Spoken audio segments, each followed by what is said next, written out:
Sir, I have a question. Sure. Doesn't support vector machine, the number of support vectors, what's the significance of it? It tells you a little bit, so it has something to do with generalization. So the higher the number of support vectors, the poorer your generalization will be. So there is a theorem that tells you that, right, the expected out of sample error is bounded by the number of support vectors divided by the number of training examples. So the more, right, support vectors, the higher the error, out of sample error will be. Okay? So it stops being, so the bound stops being related to the number of features? Yeah, that's the fascinating thing about support vector machines, right? It doesn't depend on the features, it depends on the number of support vectors. So basically, these examples, right, that are hard to classify. If there are too many, then the model will suffer. If they're not that many, right, so there's not a lot of examples that are close to the boundary, then the model will perform well. Okay? Okay, thank you. You're welcome. Type. Where is it? Yeah, here it is. Can you see the slides? We can see assignment 8. You can see what? Assignment 8. Assignment 8. It's coming. It's coming. It's in the in the oven right now. Should be posted on Sunday. Okay. So last time we talked about activation functions. So basically, we have the thetas in the neural network, the nonlinearities, and we talked about a few of them. So looking at sigmoid, which is the one used for logistic regression. We looked at TANH, right, which is the one we used to drive the backpropagation algorithm, and we looked at the rectified linear unit, ReLU, and we said, that ReLU really has the advantage above all the other ones. So it's really the state of the art. So now most neural networks in real projects use ReLU as activation functions rather than TANH or sigmoid. So for hidden layers, you use ReLU. You can try out other activation functions such as TANH or leaky ReLU, but do not use sigmoid for sure. Yeah, because sigmoid has a lot of issues that we've already discussed. For output layer, it depends on what you're trying to do. So the output layer is very crucial. It really depends on what are you trying to achieve. If you're doing binary classification, then you would use sigmoid and cross entropy error because you're doing binary classification, and sigmoid is perfect for binary classification for +1 or -1. If you're doing regression, then you want a linear function. You want to output the signal as is, a real value, and you use mean squared error because mean squared error is easier to differentiate than absolute error. So if you're using regression, again, use linear function as the output neuron and mean squared error as your loss function. Okay, now finally, if you're using multi-class classification, we can't afford to do 1 versus 1 or 1 versus all when using neural networks because they're very heavily, like computationally heavy. So basically, you can't afford to train zillions of neural networks at the same time to achieve multi-class classification. Yeah. So instead, we use what is called softmax and cross entropy. Let's see what is softmax. So let's assume we want to do a following. This is a very typical machine learning example. I want to classify an image into dog, cat, chick. Let me mute everyone.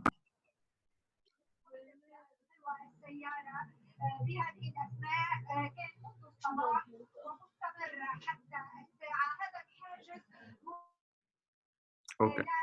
It's Hadab. Hadab, can you mute your? Okay. Somebody's listening to the news, huh? Okay. So classify an image into dog, cat, chick, or other, right? So let's say we have only 4 classes. I give you an image, that's the input, which is just some pixels, and then you output 1, 0, 2, or 3, depending on the class. So if it's a chick, then you output 1. If it's a, I don't know, this other, you output 0. If it's a dog, you output 2. And if it's a cat, you output 3. Okay, great. So this is how the neural network should look like. A set of, that's the input. So it's going to be the pixels, right, the X. And then you have some hidden layers with some neurons, etc. And then the output layer. Before it was one neuron, with just a single neuron, because we're doing regression or binary classification. Now we're doing multi-class classification. We have 4 classes. So for each class, we create a neuron. Yeah, so this is 1 neuron per class. It's a generalization of logistic regression. In logistic regression, you have only 1 neuron. In multi-class classification or softmax, you have 4 neurons or k neurons if you have k classes. Okay. Now, what is the activations of these neurons? It's the signal raised to the power of e. Okay, so the signal coming here, raise it to the power of e and divide by the summation of the e to the power of the signal of all the other neurons. So you do a normalized, right, activation over the all the neurons that you have here. So it's e to the power of sj of l, where j is the neuron index at the output layer. So that's why it's capital L. And then you're dividing by the sum of this guy. That gives you a probability of the case class. So every neuron outputs its activation. The output here is just a probability between 0 and 1. It gives you the probability of this input instance being in this class, right? So this is class 1, class 2, class 3, and class 4, or class 0, sorry, because we have 0 till 3. So class 0, class 1, class 2, class 3. And that gives you, right, some probabilities here between 0 and 1. Okay. So the final prediction is what? How do I say what is the output of this neural network? What should it predict? The maximum probability. The maximum probability. So if it's right, this has the highest probability, then I output this as the label. If this is the highest probability, I output this as the label, and so on. So maximum, argument maximum of the activation over this output layer. Okay? Good. So now the error function, the one that I'm going to use to train, is cross-entropy error. In the previous set of slides, we did mean squared error because we were assuming we're doing regression. Here we have to look at a different loss function, cross-entropy error. Okay. So what is the cross-entropy error? How do we use it in neural networks, right, for softmax? We're given a data point. So every example has a label, right? Either class 0, class 1, class 2, class 3. So it's one of 4 labels. So we're gonna create a one-hot vector, y, which is basically a vector which contains zeros for all the classes that the instance doesn't belong to, and 1 for the class that the instance belongs to. So if it was an image of a cat, then it's gonna have 0, 0, 0, and 1, because class 3 corresponds to cats. If it's a dog, then it's 0, 0, 1, 0, because class 2 represents dog, and so on. Yeah, so for every training instance, I can have this one-hot vector which contains only one single one value, and the rest are zeros. Yeah, so, and it's a vector of the, has a size equal to the number of classes that I have. Okay. And why the summation? Everything will become 0 except the one. Exactly. The one that has the error function is this this summation, and you have a very good point, and that's what we're gonna leverage when training. So basically, the error function is summation, negative summation from over all the classes, yk log the activation of the neuron, the probability, log the probability that it's output by the neural network. Yeah, remember the neural network takes the features multiplied by the weights, pass through nonlinearities, ReLU or TANH, whatever, and then finally it outputs here some probabilities between 0 and 1. So I take these probabilities and do summation from k equal 1 to k, the yk, which is the value of the the dimension in the hot vector, times log x k of x. Okay, so somebody said this is all zeros except for the component that corresponds to the correct class. Okay, so basically this summation becomes, right, one value, which is 1 times log x k of L, where k is the label of the, where k is the correct class, yeah, the class that the instance belongs to. So let's see what happens if the network predicted the correct class. So I predicted that, 1 for the correct class. Probability of it being the correct class is 1. So xk of L is equal to 1 and yk is equal to 1. Let's say it's a dog. So, right, the yk is equal to 1 for k equal to 2. So this one is 1, and I output the probability of it being in this class is 1. The rest would be 0, of course, because I'm doing right normalization.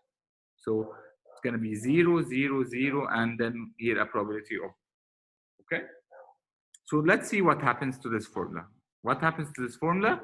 I get the error to be equal to 0. Why? Because I have 1 here. All of the other components are 0, so we ignore them. And then I have for the correct class, yk is equal to 1, and log xk of L is log of 1. Log of 1 is equal to 0, so I get the error of 0. So if I predict a very high probability or probability of 1 for the correct label or for the correct class, then I get an error of 0. So I didn't make any mistakes. Okay, now let's see the opposite. What happens if yk is equal to 1? So let's say this was the correct class, and the probability that I predicted here is very low. So it's very small. Okay, so I have a very small probability here, but that's the correct class.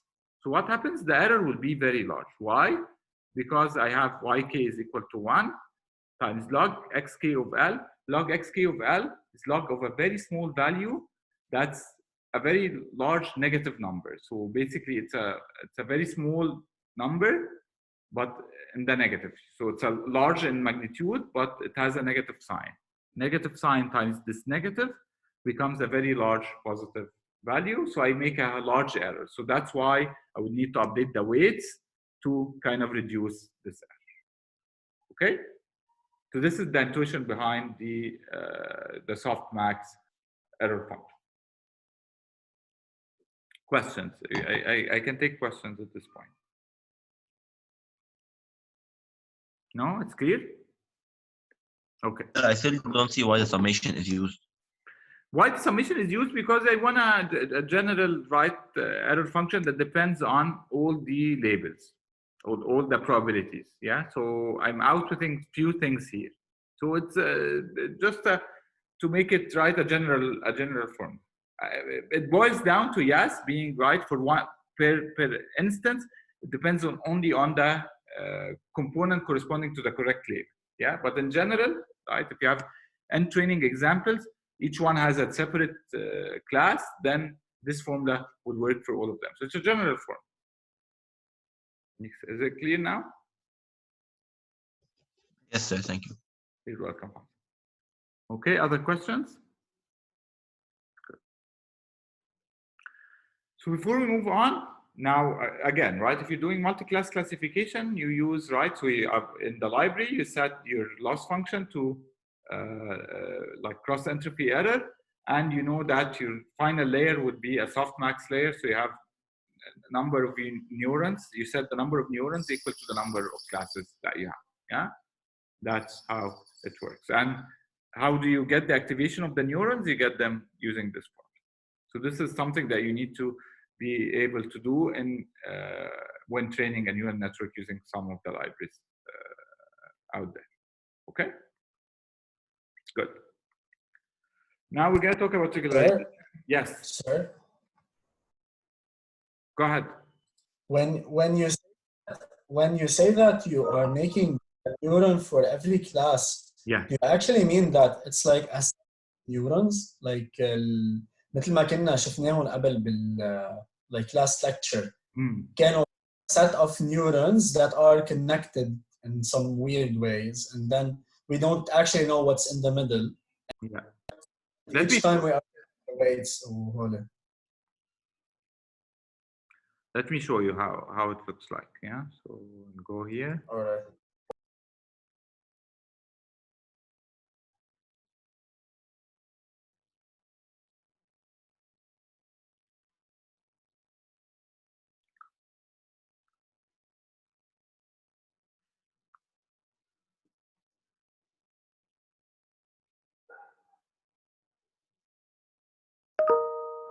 Okay.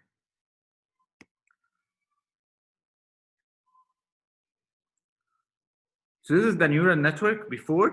Here at the output layer, we had only a single neuron, correct? So from the previous layer, right, things were coming in and feeding into this neuron. Now what we're gonna do is we're gonna have multiple neurons at the output layer, and all of the, the neurons from the previous layer will feed into this neuron.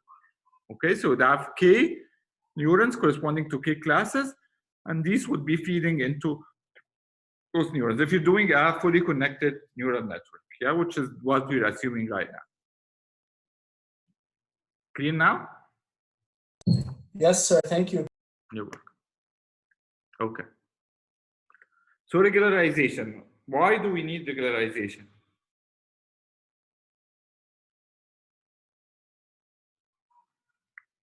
What is regularization? You have an exam on Tuesday. What is regularization? It's when we want to like degree of freedom. ما يصير كثير انه distributed هيك حيلا. So basically it's for avoiding overfitting. Yeah. So I want to avoid overfitting. Neural networks have a problem, a big problem with overfitting. So basically they can overfit to the data because you have a lot of parameters. You have a lot of weights that you need to learn, and so they can approximate any function. So basically you have a big issue with overfitting. So they can overfit. Yeah. So regularization helps with overfitting. I reduce the the degrees of freedom that I have in the neural network, or the degrees of freedom on the weights, so that I don't overfit to the training set. Okay, so that's what regularization is. Okay, so I have, let me see if I have the right, maybe I'm open. Yeah, so let me open the other slide, the animated slides better.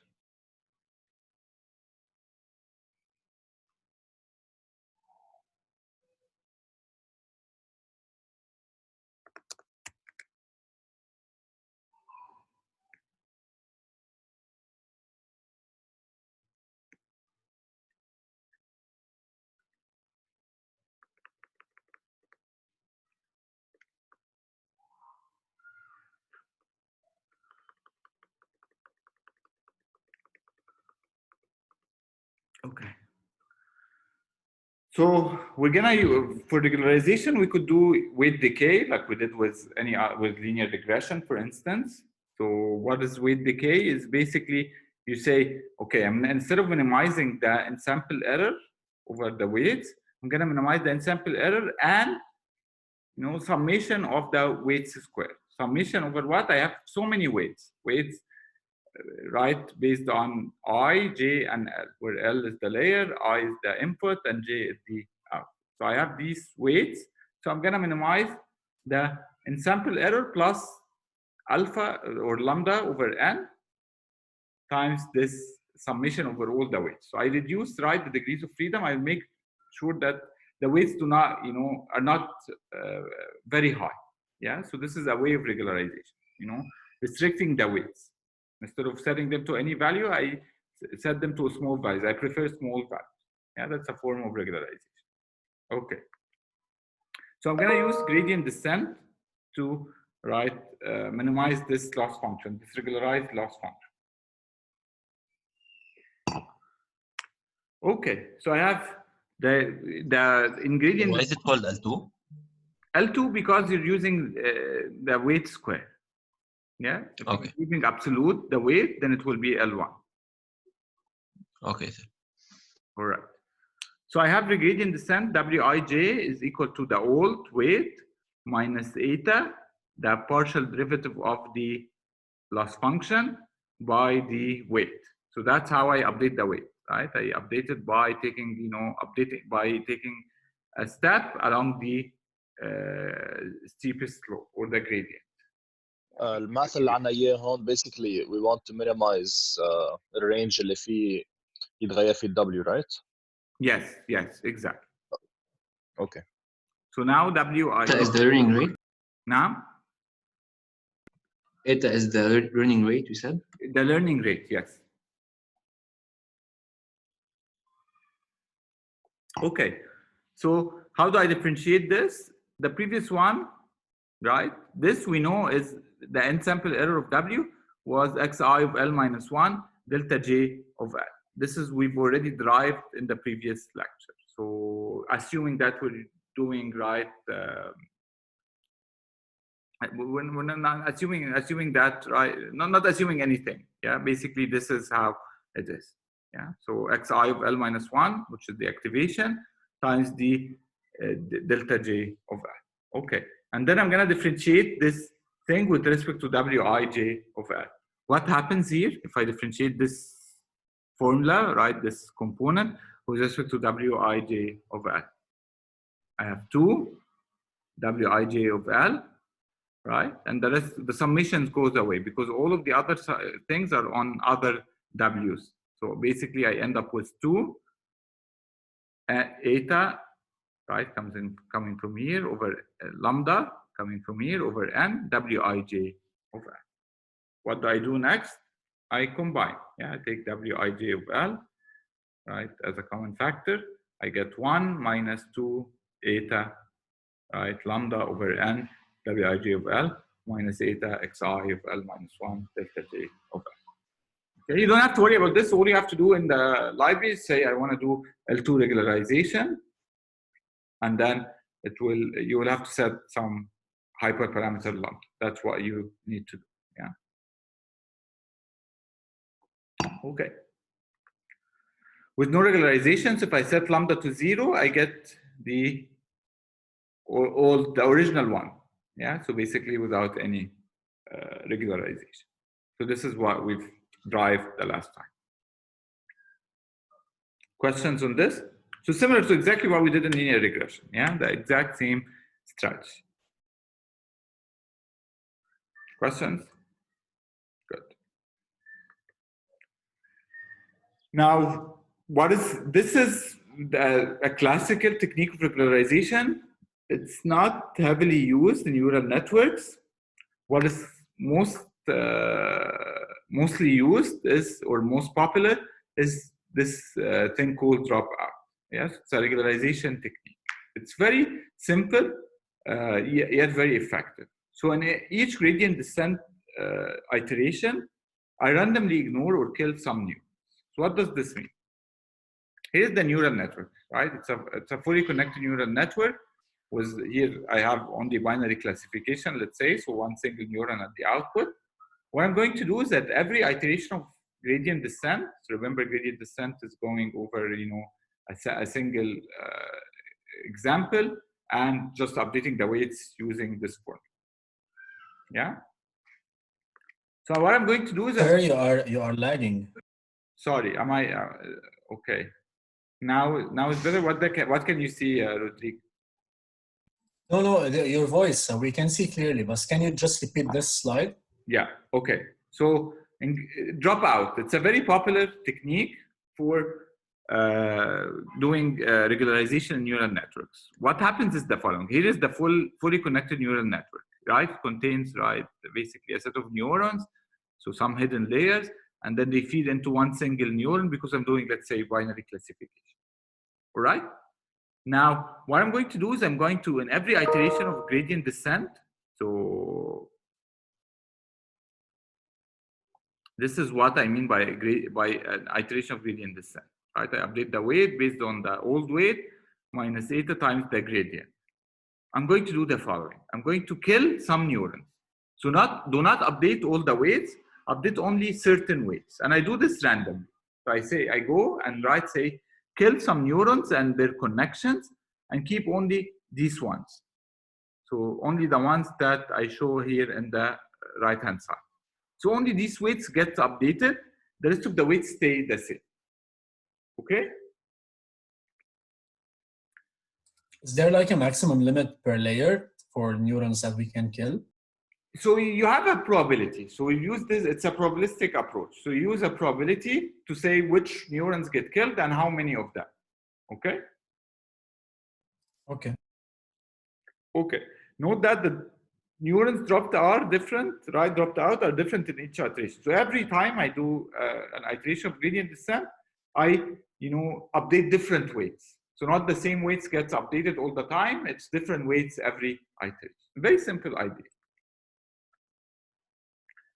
So the intuition is that each iteration updates only a subset of the weights. So I'm doing some sort of regularization. I'm not allowing all the weights to grow freely or be updated freely. I'm only, updating every iteration. I'm restricting some of the weights to not get updated. So that's some form of regularization. Okay.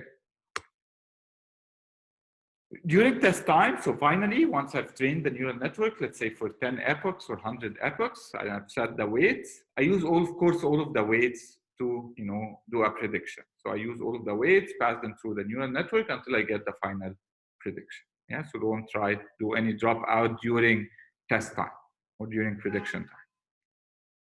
Okay, do you get the intuition? Sir, dropout should be feed now. بتفيدنا في regularization. It makes the neural network does not overfit. It's a regularization technique. How is this valid? We're picking the neurons randomly. Okay. You're doing this randomly, but you're doing multiple iterations. مظبوط? So you're doing multiple iterations over the data.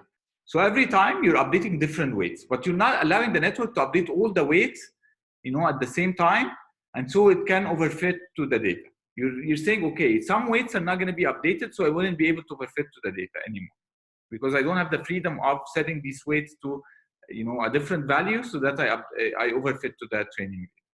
You're saying, okay, I can only update certain weights in the network, and that allows the network not to overfit to the training data.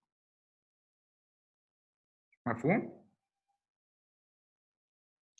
Kinda, not 100%, but no, kinda. Let's go through it again. So what happens is the neural network, if I have the full neural network on the left, I have lots of weights, okay? And I have some training set. Now I can update these weights any way I want. If I can do that, if I can update all the weights any way I want, I might be able to overfit to the data. Meaning what? Meaning I get a 0 in sample error.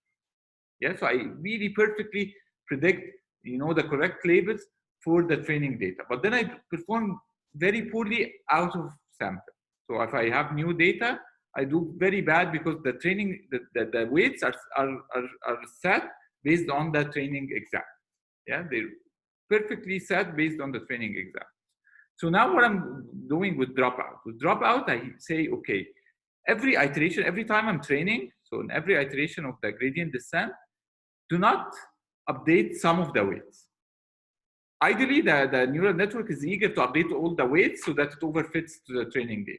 But I'm going to say the following, you're not allowed to update this weight, and this weight, and this weight, and this weight, right? So some weights, I'm setting them or keeping them as is, even though it would be better for the sample error if I update them.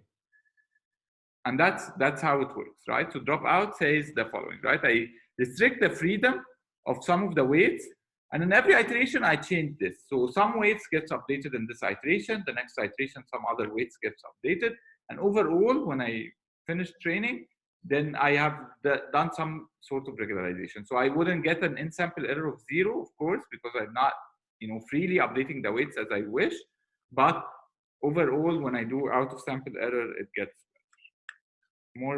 Is it clearer now? Yeah, okay, so every iteration of the gradient descent عم ننقي weights مختلفين, so it's never the same weights. مظبوط, exactly. And we do this probabilistically. What would happen as دايما نقينا نفس الweights? لا, ما هو this is happening probabilistically, so it's not gonna happen, right? So we're randomly picking neurons to kill, so it's not gonna happen that you will get the same weight.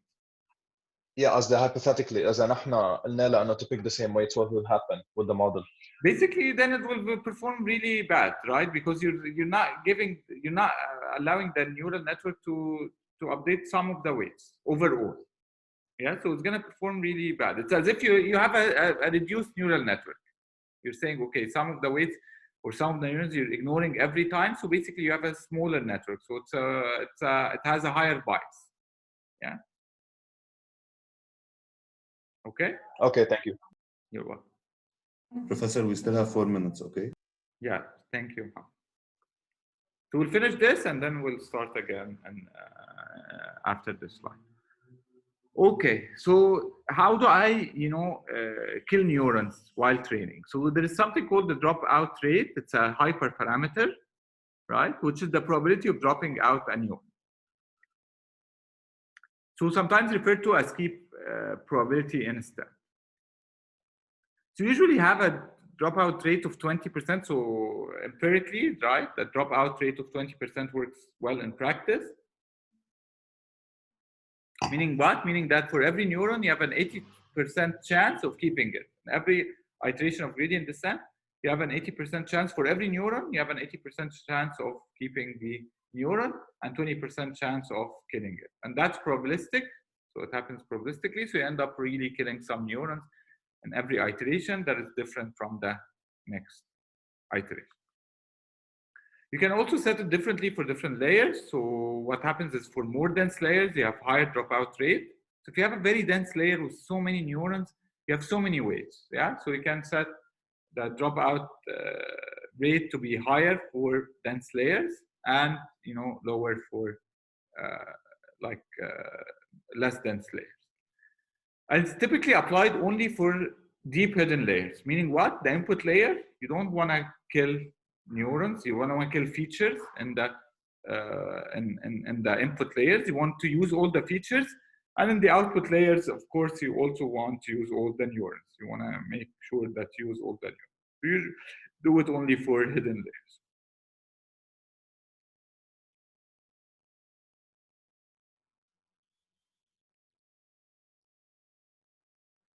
Yes, I will post it on Moodle. Yes, sure, Raj. I'm sorry for that. I don't know why it's lagging. I'll post everything on